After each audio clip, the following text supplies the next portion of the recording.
오늘 말씀은 지난주에 나눈 오병이어의 기적과 연결이 되는 말씀입니다. 주님께서 보리떡 5개와 물고기 2마리로 5,000명을 먹이는 기적을 행하셨습니다. 이 기적을 경험한 사람들이 예수님을 왕으로 억지로 세우려고 그랬습니다. 예수님이 왕이 되면은 적어도 배고픔에 살지 않을 것 같아서 그랬겠죠. 자신들의 욕심을 채우기 위해서는 예수님을 왕으로 세우려고 했습니다. 예수님이 도망갔습니다. 예수님은 이 땅에 왕으로 오신 분이 아니니 세상의 왕이 되려고 오신 분이 아니고 무엇보다 인간의 욕심을 채우러 오신 분이 더더욱 아니었기 때문에 그렇습니다. 하지만 무리들은 포기하지 않고 계속 예수님을 찾아다녔습니다. 그러다 결국에 가버나움이라는 곳에서 예수님을 만났습니다. 그들이 예수님을 그렇게 찾아다니는 이유는 단 하죠. 배고픔 때문에 그렇습니다. 예수님 때문에 배고픔이 해결된 경험이 있잖아요. 적어도 예수님을 있으면 앞으로 배고플 일은 없을 것 같아서 배고픈 것 때문에 예수님을 찾아다녔습니다. 저는 배고픔 때문에 예수님 찾아다니는 게 나쁘다고 생각하지 않습니다. 우리 다 그렇게 예수님 만나지 않습니까? 제가 예수님을 믿고 저희 집이 다 예수 안 믿었으니까 첫 번째 기도 제목은 제 어머니가 구원받는 것이었습니다. 한 거의 30년 가까이 기도한 끝에 어머니가 구원받고 형수님이 이렇게 구원을 받았습니다. 아직까지 이제 계속 그 기도하고 있는 제목은 누님들입니다. 저희 누님들 2분은 아직까지 예수님을 안 믿습니다. 참 착한 분들인데 예수님을 안 믿습니다. 그 지옥 가면 안 되는데 이런 마음, 우리 어머니도 구원하셨으니까 누님도 하시겠지. 그런 기도를 하고 있는데요. 어제 갑자기 저희 둘째 매형하고 조카한테 전화가 왔어요. 내일 교회를 가보고 싶다는 거예요. 보니까 아마 지금 강촌에서 캠핑장을 크게 하는데 사업이 어려워진 것 같아요. 그러니까 이 조카가 의지하고 싶고 그런 마음이 들었겠죠. 그래서 교회를 또 제가 또 어떤 외삼촌이 목사니까 교회를 가보고 싶은 마음이 들었던 것 같아요. 다산신도시 살거든요. 제가 어느 교회를 갈지 물어봐서 제가 다산신도시를 좀 한번 알아보고 이 교회를 가보면 좋겠다. 이제 그렇게 이제 권면을 했습니다. 지금 저는 생각이 거기도 와 여기도 와 있습니다. 우리가 어떤 예배를 드리고 있을까 막 그런 생각이 왔다 갔다 하는데 그렇게 얘기했습니다. 제가 조카한테 좋을 때 교회 나가는 사람은 없다. 다 어려울 때 나간다. 그러니까 부담 갖지 말고 편하게 예배 드려봐라. 그런 얘기했습니다. 여러분 그렇지 않습니까? 좋을 때 교회 나가는 사람이 있습니까? 어려우니까 우리 교회 나오잖아요. 어려우니까 하나님 만나는 게 아닙니까?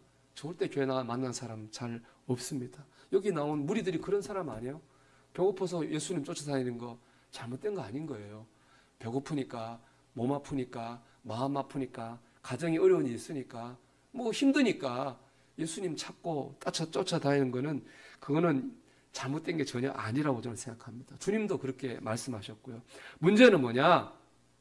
우리의 신앙이 그 인간적인 문제를 해결하는 데에만 머물러 있는 게 문제입니다. 오늘 말씀이 그걸 얘기하려고 하는 겁니다.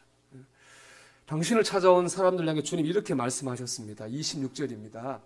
보면 예수께서 대답하여 이르시되 내가 진실로 진실로 너희에게 이르노니 너희가 나를 찾는 것은 표적을 본 까닭이 아니요 떡을 먹고 배부른 까닭이로다. 2가지가 대조되죠. 표적과 배부른 거예요. 그렇습니다. 이 무리들은 배부른 것 때문에 주님을 찾아왔어요. 근데 주님이 보기 원하는 건 뭐예요? 배부른 게 아니고 표적을 보기 원하셔요. 표적은 사인이죠. 모든 사인에는 뭐가 있습니까? 뜻이 있어요. 여러분 이거 제가 뭐예요? 하트잖아요. 그러면 저분이 그래도 나를 뭐 사랑한다든지 형식적으로라도 호감을 가지고 있나 보다. 이렇게 우리가 의미를 알잖아요. 이렇게 벌렸는데 뜻을 모르면 저 사람이 손가락을 벌리고 있지? 그러면 이게 뜻을 모르는 거잖아요. 마찬가지인 거예요. 하나님은 우리가 주는 일에 주신 일에 하나님 뜻이 있는 거예요. 고난 뜻이 있죠. 무슨 뜻이에요? 주님께로 나오라는 거예요. 하나님께로 나오라는 거예요. 그게 고난에 담긴 주님의 뜻이에요. 기도 응답 받았다고 좋아라만 하면 안 되는 거예요. 하나님이 내 기도 응답하신 일, 좋은 일 있게 하신 일, 거기도 뭐가 있어요? 뜻이 있는 거예요. 우린 자꾸 배부른 것만 보고 인간적인 문제 해결만 보는데 주님은 좀 그것만 보지 말고 표적을 보라는 거예요. 하나님 뜻을 보라는 거죠. 그 말씀을 하고 계신 겁니다. 그럼 오병이어의 사건을 통해 주님이 주시고자 하나님 주신 뜻이 무엇입니까? 그건 썩을 양식을 위해 일하지 말고 영생의 양식을 위해 일을 하라는 거예요. 27절 말씀, 배고픔 때문에 주님을 찾아온 이들에게 주님 이렇게 말씀하셨습니다. 같이 읽어볼까요? 썩을 양식을 위하여 일하지 말고 영생하도록 있는 양식을 위하여 일하라. 아멘. 썩을 양식과 영생의 양식이 대조되고 있습니다. 먼저 썩을 양식은 우리가 먹는 것 전부입니다. 우리가 입는 것 전부입니다. 우리가 가지고 소유하고 사용하고 있는 것 전부가 다 썩을 양식입니다. 우리가 먹는 음식, 입는 옷, 가진 집, 차, 권세 다 썩을 양식이에요. 왜 썩을 양식이냐? 이거를 소유하고 누리는 우리가 이 땅에서 영원히 살지 못하기 때문에 그렇습니다. 여러분 그렇지 않나요? 좋은 거 먹고 좋은 옷 입고 좋은 집에 살면 안 죽어요? 평생 살아요? 아니잖아요. 아무리 좋은 거 먹고 좋은 옷 입고 좋은 집에 살아도 때 되면 늙고 때 되면 세상을 떠날 수밖에 없는 것이 우리입니다.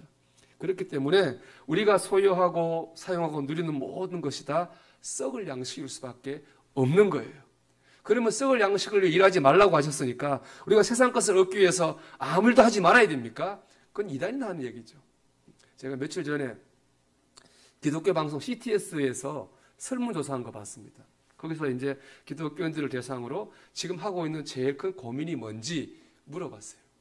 뭘 것 같아요, 여러분? 기독교인들이 지금 한국의 기독교인들이 제일 많이 하고 있는 고민이 뭘 것 같아요? 1위는요, 경제적 고민이었어요. 다 사람 사는 건 똑같은 거예요. 예수 믿으나 안 믿으나 사람 사는 건 다 똑같아요. 다 먹고 사는 고민, 어떻게 더 잘 살까? 그런 고민을 하고 있는 거죠.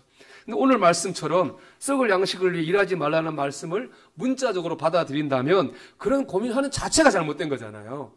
그런데 저는 그건 주님의 방식이 아니라고 믿어요.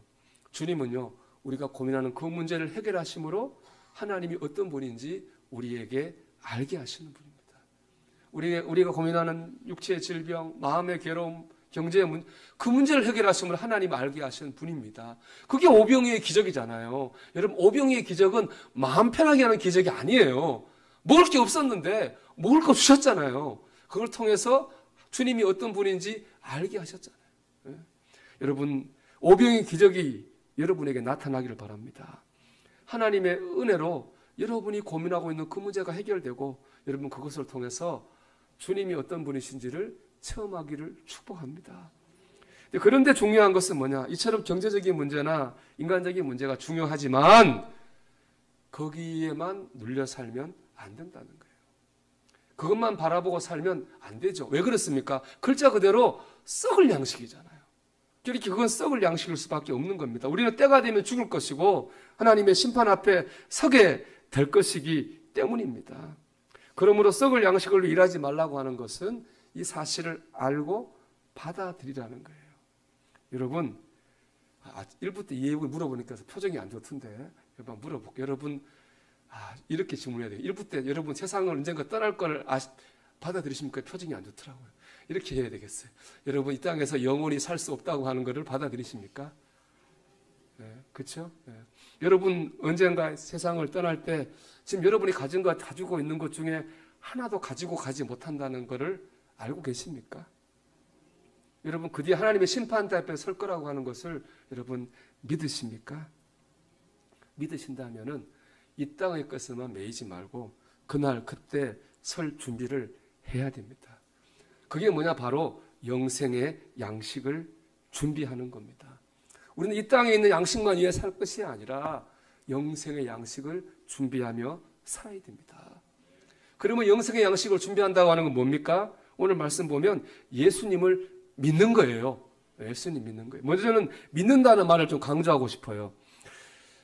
사람들이 와서 썩을 양식을 위해 일하지 말고 영생의 양식을 위해 일하라 하는 주님 말씀을 딱 듣고 나서 무리들이 이렇게 주님께 묻습니다. 28절이에요. 그들이 묻되 우리가 어떻게 하여야 하나님의 일을 하오리까? 우리가 어떻게 영생의 양식을 얻겠습니까? 이렇게 물어요. 주님이 대답하십니다. 29절에 보면 예수께서 대답하여 이르시되 하나님께서 보내신 일을 믿는 것이 하나님의 일이니라.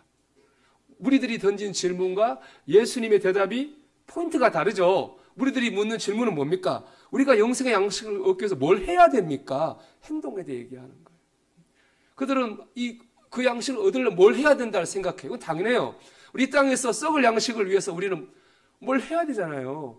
가만히 있으면 뭐 밥이 입으로 들어옵니까?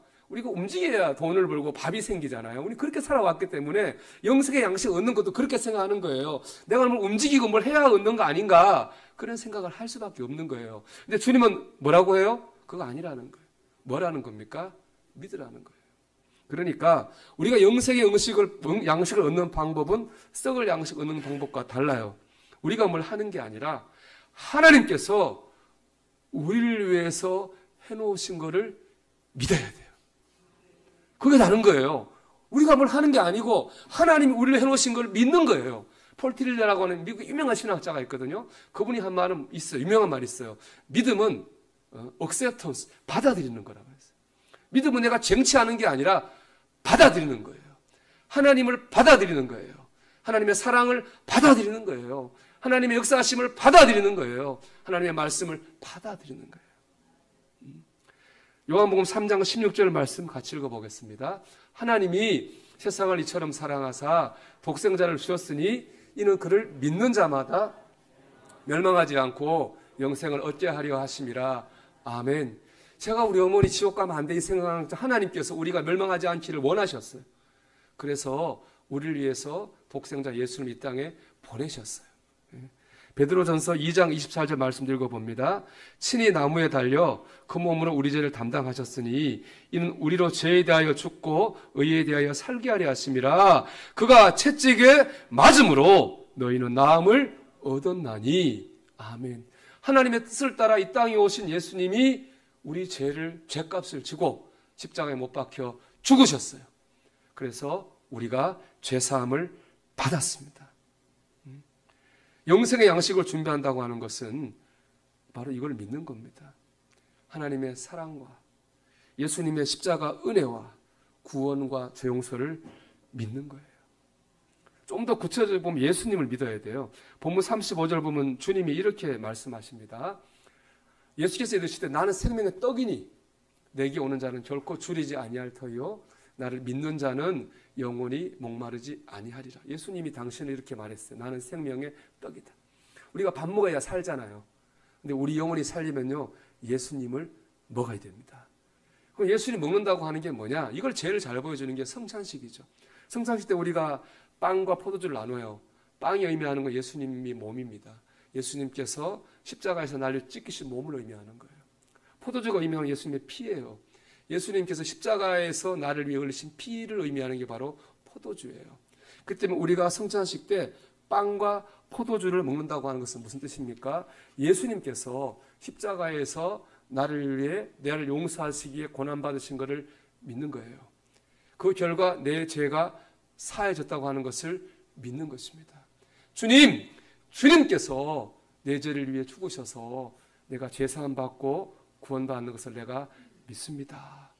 그 성찬식의 빵과 포도주를 먹는 바로 이런 의미입니다. 믿어야 됩니다. 주님의 사랑과 십자가의 고난과 죄 용서의 은혜를 믿어야 됩니다. 그럴 때 우리 영혼이 살고 우리가 모든 원수마귀의 유혹에서 벗어날 수 있습니다. 말씀을 정리하면 이렇습니다.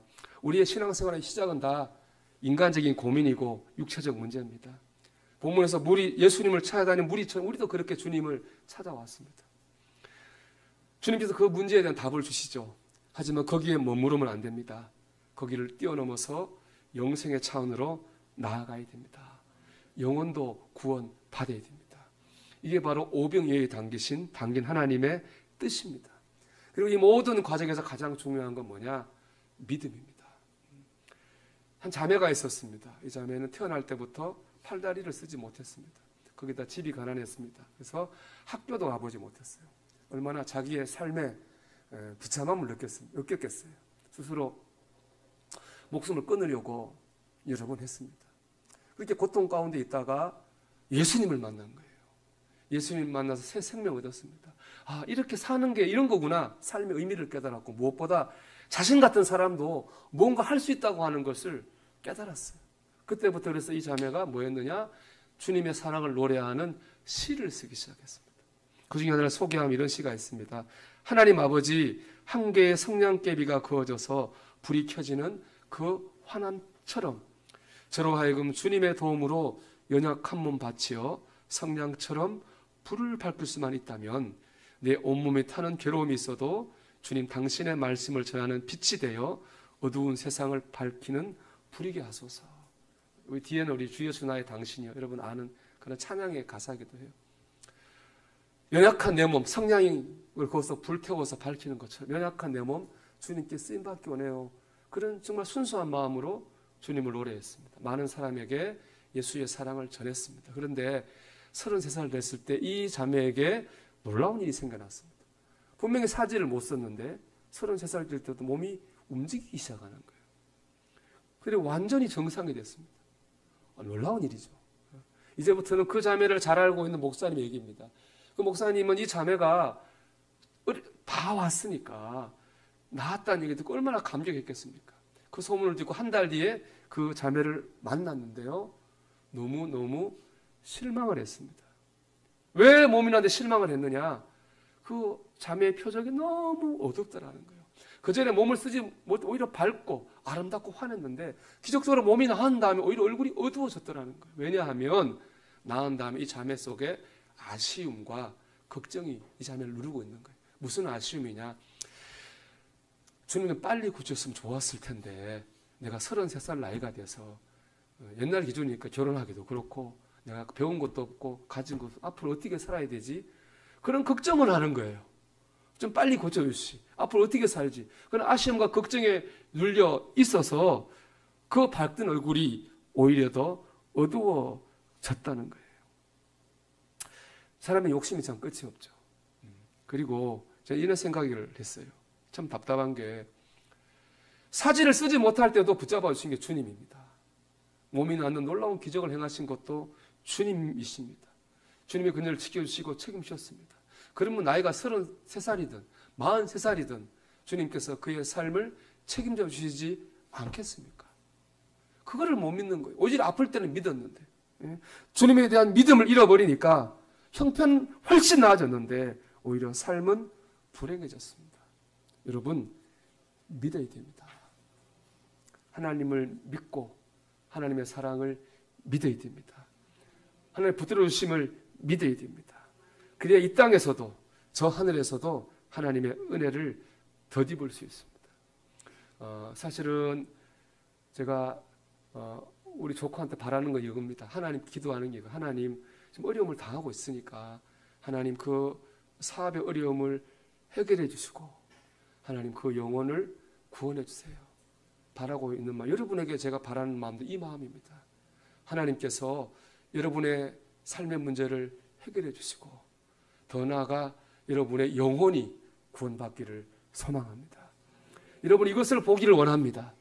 하나님 아버지 내 삶의 문제 가운데 역사해 주시고 더 나아가 내가 영혼이 구원받게 해주세요. 하나님의 사랑을 알게 하시고 하나님 내가 천국 백성 되게 해주세요. 여러분 그런 소망과 비전을 가지고 신앙생활 하시기 바랍니다. 그래서 오늘 주님의 뜻이 여러분 안에 이루어지게 되기를 주의 이름으로 축원합니다.